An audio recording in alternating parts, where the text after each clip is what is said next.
The invitation to Bradley Preparatory Academy's emergency fundraising gala sat on my desk, its gold embossing catching the afternoon light of my penthouse office.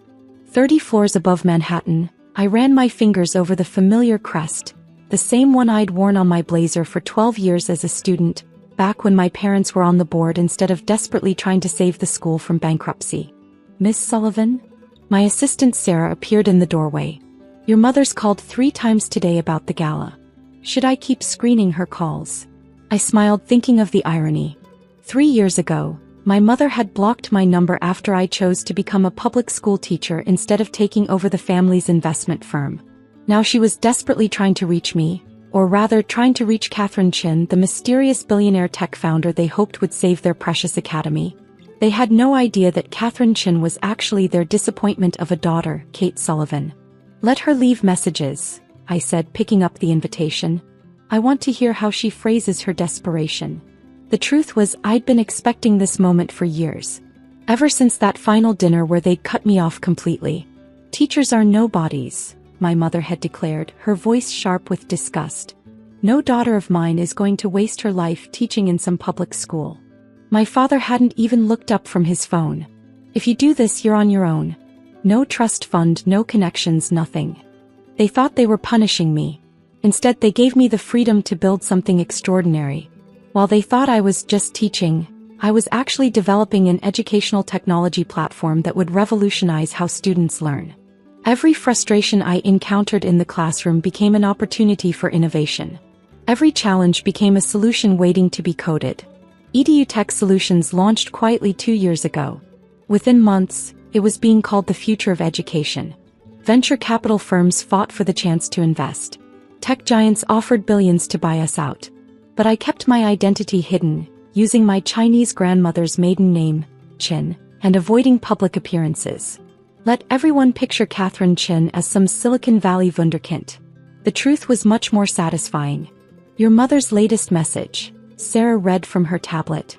"Please, Ms. Chin, Bradley Prep represents everything excellent in education. We desperately need your support to maintain our standards." I laughed softly. Standards? Like the ones that had driven me to teach in public schools in the first place. "Did you know," I told Sarah, "that Bradley Prep spends more on their annual gala than most public schools spend on their entire arts program? But they can't pay their teachers a living wage." My phone buzzed, a text from my younger brother James. "Mom's losing it over this gala. You should see her practicing her pitch to the mysterious Ms. Chen. Still can't believe you're actually teaching in some public school. When are you going to grow up?" Poor James. Always following our parents' script perfectly. He had no idea that his failure sister was now worth more than our entire family combined. I walked to the window, looking out at the city sprawling below. Somewhere out there, my old classroom at PS 127 was filling with students. I'd kept teaching even after EDU Tech took off, though now I did it anonymously as a substitute. Those kids taught me more about real education than 15 years at Bradley Prep ever had. "Miss Sullivan?" Sarah appeared again. "The Bradley Prep board meeting minutes just came in. You'll want to see this." I took the tablet, scanning the confidential documents. Our sources inside Bradley had been feeding us information for months, painting a picture of spectacular mismanagement. The school had been operating on borrowed money and inflated prestige for years. "Look at these salary figures," I pointed out to Sarah. "The headmaster makes 7 figures, but they're cutting the teaching staff's health benefits." Classic Bradley. My phone buzzed again, this time with a forwarded email from one of my former colleagues at PS 127. Bradley Prep had just poached their best science teacher with promises of better pay, only to rescind the offer when their latest budget crisis hit. "They're still playing the same games," I muttered, remembering how they'd treated their staff when I was a student. All prestige, no substance. The gala was in 3 days. Bradley's board, led by my parents, would be expecting Catherine Chin to swoop in and save their precious institution. They'd prepared speeches about excellence in education, about maintaining standards, about the importance of tradition. What they didn't know was that I'd been quietly buying up their debt through various shell companies. Every loan they'd taken out to cover their extravagant expenses, every mortgage they'd refinanced to build unnecessary additions, it all belonged to me now. "Sarah," I called out. Get me everything we have on Bradley's teaching staff, current and former. Especially anyone who left in the last 5 years. Already done, she replied, handing me another tablet. The pattern is pretty clear. They hire young teachers, work them to exhaustion, then replace them when they ask for raises. I nodded, remembering Miss Patterson, my favorite English teacher. She'd opened my eyes to the power of education, showed me that teaching was about more than test scores and college acceptances. The board had forced her out for suggesting they reduce the headmaster's salary to fund teacher pensions. What's your plan for the gala? Sarah asked, knowing me well enough to see the wheels turning. I picked up the invitation again, running my finger over the embossed crest. I think it's time for Catherine Chin to make her first public appearance. And for Bradley Prep to learn what real education looks like. My phone buzzed one more time, another message from my mother. Miss Chin, I know you value excellence in education. Bradley Prep has been shaping young minds for generations. We just need a small investment, say $50 million, to continue our important work. I set the phone down, smiling. $50 million. That's what they thought they needed to save their sinking ship. They had no idea that their salvation or destruction rested in the hands of the daughter they dismissed as just a teacher. The same daughter who now controlled not just their debt, but the future of education technology itself. Send an RSVP to the gala, I told Sarah. Catherine Chin will be happy to discuss Bradley Prep's future. And Sarah? Make sure they seat me at my parents' table. As I returned to the window, I thought about all the teachers who'd been discarded by institutions like Bradley. All the students who'd been taught that prestige matters more than purpose. All the parents like mine who measured success in dollars rather than impact. In 3 days, they would learn that sometimes the nobody they ignored becomes exactly somebody they need. And that sometimes, the best lesson is taught by the teacher they refuse to value. The night of the gala, Bradley Preparatory Academy's grand ballroom glittered with desperate optimism. Crystal chandeliers cast elegant shadows over Manhattan's elite as they sipped champagne and pretended their children's prestigious education wasn't on the verge of collapse. I adjusted my Chanel dress, worth more than a teacher's yearly salary at Bradley, and watched my mother work the room. She was in her element, air-kissing donors and dropping hints about the mysterious Catherine Chen's imminent arrival. Miss Chen. A young server approached with a glass of champagne. Mrs. Sullivan asked that we serve you our finest vintage. I smiled, taking the glass. My mother had no idea she'd just sent champagne to her disowned daughter. Thank you. And please send my compliments to Mrs. Sullivan. Across the room, I spotted my father deep in conversation with Headmaster Princeton, their faces tight with worry despite their forced smiles. The headmaster's new Rolex caught the light, probably purchased with funds that should have gone to teacher salaries. Catherine. My mother's voice carried across the ballroom as she hurried over. Miss Chin, we're so honored you could join us. The woman who had blocked my number, who had told me teachers were nobodies, who had cut me off without a second thought, now stood before me practically vibrating with anticipation.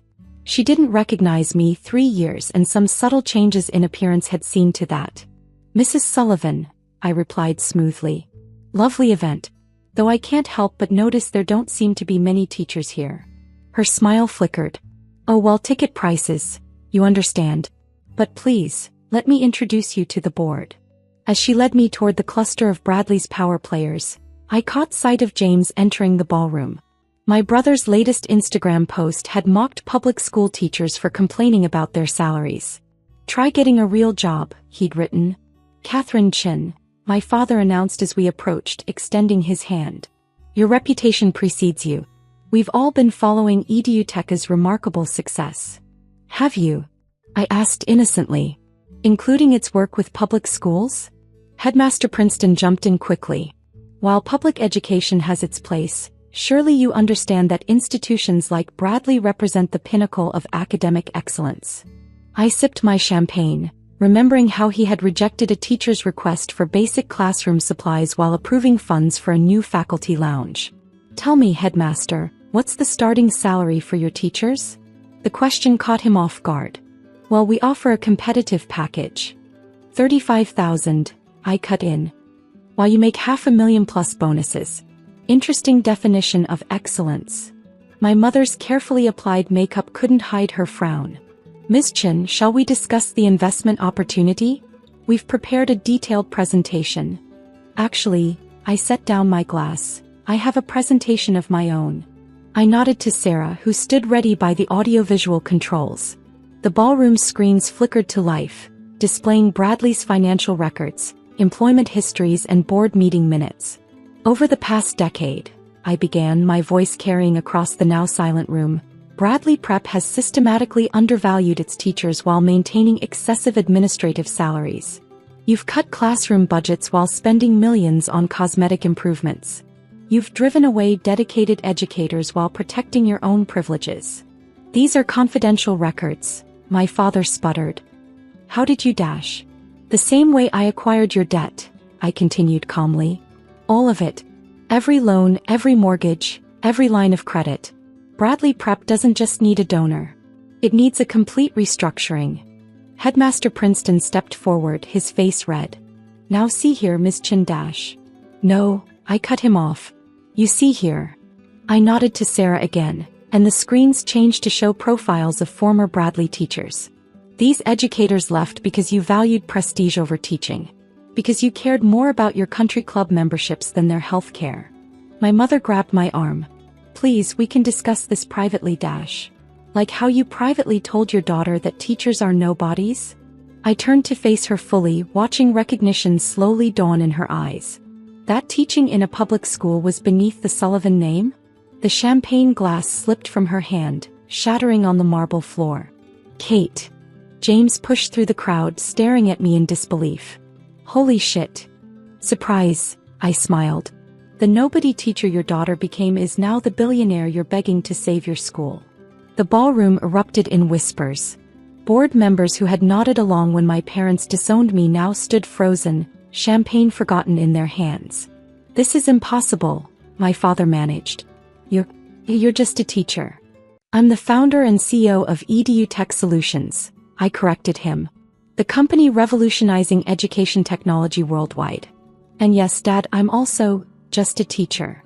Because unlike you, I understand that teaching isn't beneath anyone, it's above almost everything. Headmaster Princeton tried to salvage the situation. Kate, Ms. Sullivan, surely we can discuss this reasonably.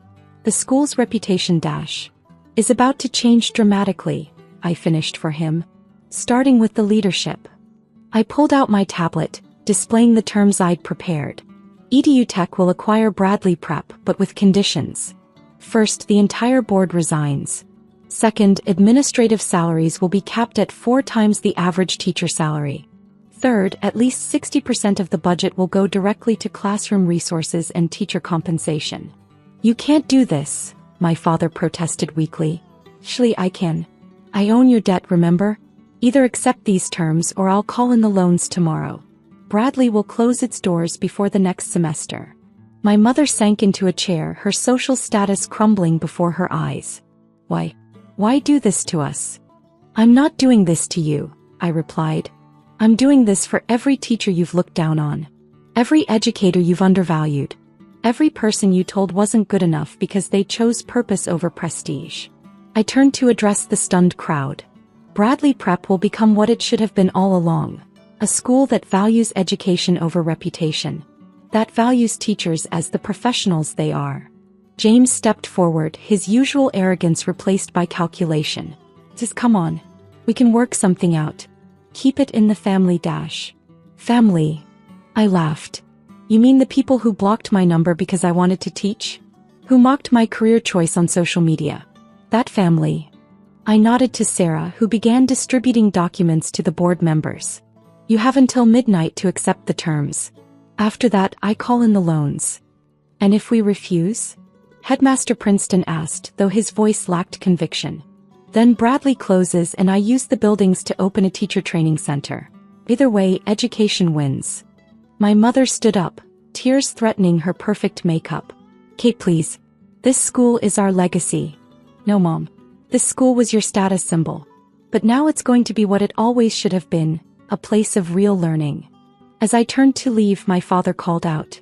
You'd really destroy your own family's reputation? I stopped at the doorway, thinking of all the brilliant teachers I'd worked with in public schools. The dedicated educators who changed lives every day without recognition or reward. You taught me an important lesson when you cut me off, I said. You taught me that real value isn't in a family name or a school's reputation. It's in the impact we have on others.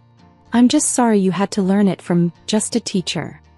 The next morning, every major news outlet carried the story. Disowned teacher-turned-tech billionaire acquires elite prep school, revolutionizes education model. My phone buzzed constantly with messages from family members who had suddenly remembered my existence. James sent a dozen texts alternating between apologies and business proposals. My mother left tearful voicemails about family loyalty. I ignored them all, focusing instead on the emails from Bradley's teachers. Their hope and excitement about the changes ahead meant more than any family reconciliation. 1 week later, I stood in my old classroom at PS 127, looking out at the eager faces of my students. They didn't know their substitute teacher was a billionaire, or that I'd just revolutionized one of the city's most prestigious schools. Today's lesson, I announced, is about value. About how success isn't measured by what people think of you, but by what you can do for others. Because sometimes the best revenge isn't proving people wrong, it's proving yourself right. And sometimes the greatest lessons are taught by those everyone else underestimated. Just ask any teacher. We know all about turning nobody into somebody.